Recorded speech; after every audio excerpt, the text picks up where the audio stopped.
दोस्तों, एक तरफ जनसुराज चर्चे में है बिहार की पूर्णिया में, तो दूसरी तरफ बिहार के रुपौली विधानसभा में राजनीतिक हलचल एक बार फिर तेज हो गई है। गोपाल यादव का हत्याकांड में आरोपी और पूर्व विधायक बीमा भारती के प्रति अवधेश मंडल के जेल से रिहा होने की खबर ने क्षेत्र की सियासत में नया मोड़ ला दिया है। 2024 के उपचुनाव में निर्दलीय विधायक शंकर सिंह ने शानदार जीत हासिल कर राजद की बीमा भारती और जेडीयू के कलाधर मंडल को पटकनी दी थी। लेकिन अब अवधेश मंडल की वापसी ने सवाल खड़ा कर दिया है। क्या वर्तमान निर्दलीय विधायक शंकर सिंह की राजनीतिक जमीन कमजोर पड़ जाएगी? खैर, इस मसले पर इस वीडियो में हम लोग बात करते हैं, तो शुरू करते हैं। अवधेश मंडल, जिन पर 46 से अधिक आपराधिक मामले दर्ज हैं, लंबे समय से रुपौली की राजनीति में प्रभावशाली रहे हैं। उनकी रिहाई के बाद बीमा भारती ने अपनी राजनीतिक गतिविधियों को तेज कर दिया है। राजद को मजबूत वोट बैंक, खासकर यादव और अन्य पिछड़ा वर्ग के समर्थन के साथ वो क्षेत्र में अपनी खोई हुई जमीन वापस लाने की कोशिश में है। स्थानीय लोगों का मानना है कि अवधेश मंडल की वापसी से राजद समर्थकों में उत्साह बढ़ा हुआ है। 2024 के उपचुनाव में शंकर सिंह ने 68,070 वोट हासिल किए, जबकि जेडीयू के कलाधर मंडल को 8,246 वोटों से हराया था।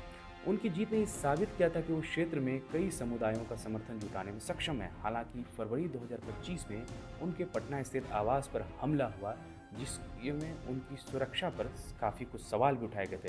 शंकर सिंह ने इस हमले के लिए बीमा भारती और जेडीयू विधायक गोपाल मंडल को जिम्मेदार ठहराया था, जिससे दोनों पक्षों के बीच अंदर ही अंदर तनाव हो गया। हालांकि शंकर सिंह ने 2005 में भी जीत हासिल की थी। रुपौली में बाहुबली नेताओं का दबदबा हालिया 30 वर्षों से बढ़ा है। शंकर सिंह और अवधेश मंडल दोनों ही अपनी अपनी ताकत हैं। वर्ष 2005 में शंकर सिंह ने पहली बार रुपौली विधानसभा से जीत दर्ज की थी। इधर अवधेश मंडल पहले भवानीपुर प्रखंड के प्रमुख भी रहे हैं। हाल फिलहाल अवधेश मंडल की रिहाई ने उनके समर्थकों में जोश भर दिया है, जो बीमा भारती के लिए काफ़ी फायदेमंद है।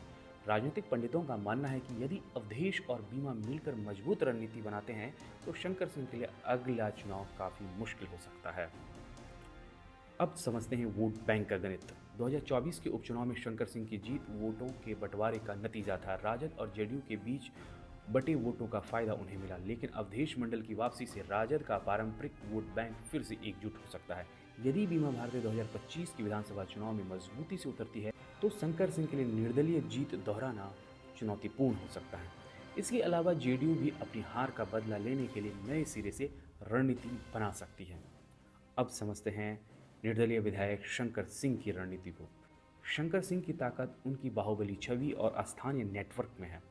उन्होंने हमले के बाद सहानुभूति वोट बटोरने की कोशिश की और 2025 में फिर से चुनाव लड़ने की घोषणा की है।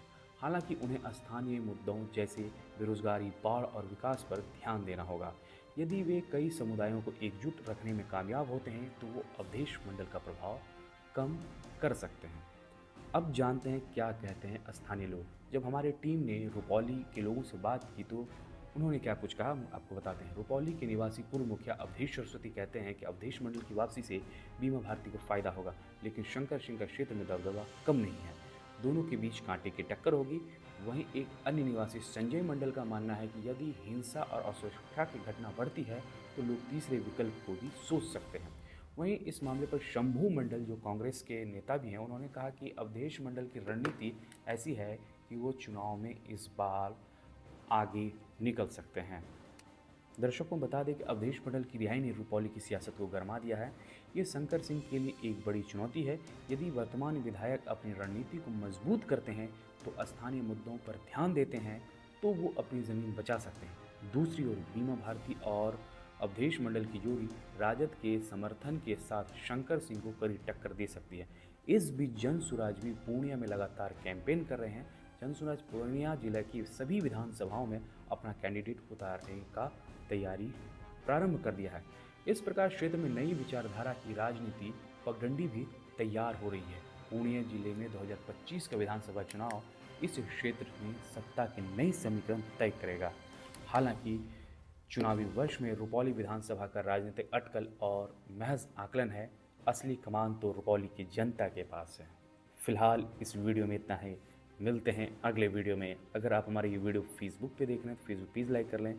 अगर आप हमारे ये वीडियो यूट्यूब पर देख रहे हैं, तो यूट्यूब चैनल दी न्यूज़ 9X को सब्सक्राइब कर लें। शुक्रिया।